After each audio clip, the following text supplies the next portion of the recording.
All right, I just want to do a quick video here. It's going to be an overview of my custom surf fishing cart. It started out as an offshore angler from Bass Pro Shops with the big 16-inch sand tires. I did a whole video on how it's built, like step by step. This is more of an overview video. So, yeah, I just want to walk through some of the quick things. Maybe you have ideas for yours and make yours better. A little overview. So, start off with an offshore angler. 16-inch wheel sand tires.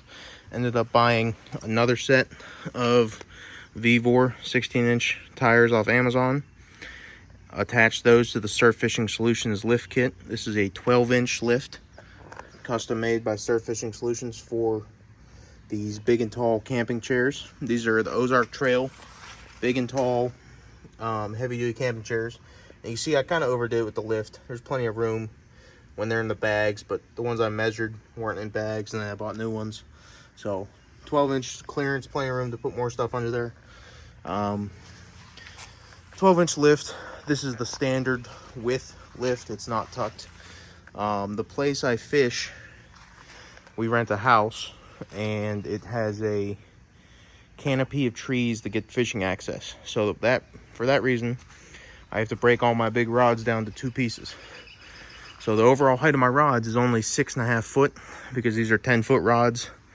So what I did was make these rod tip caps, or rod tip holders with caps on one end, and then the rod goes all the way through the bottom with that one. And they're just held on with U-clamps or U-bolts.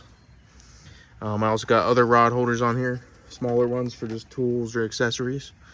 So I have my 10-foot rods in the middle because the base is so much lower, and the whole goal is to keep the rod height low. I have 8-footers above the tire.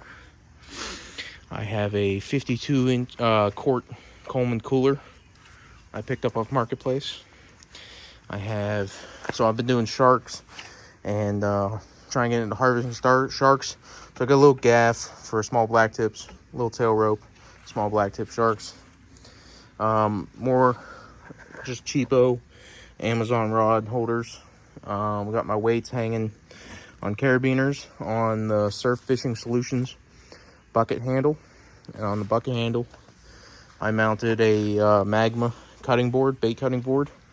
And to do that, I just use P-clamps or U-clamps again, and flush mount the bolts so they're nice and recessed.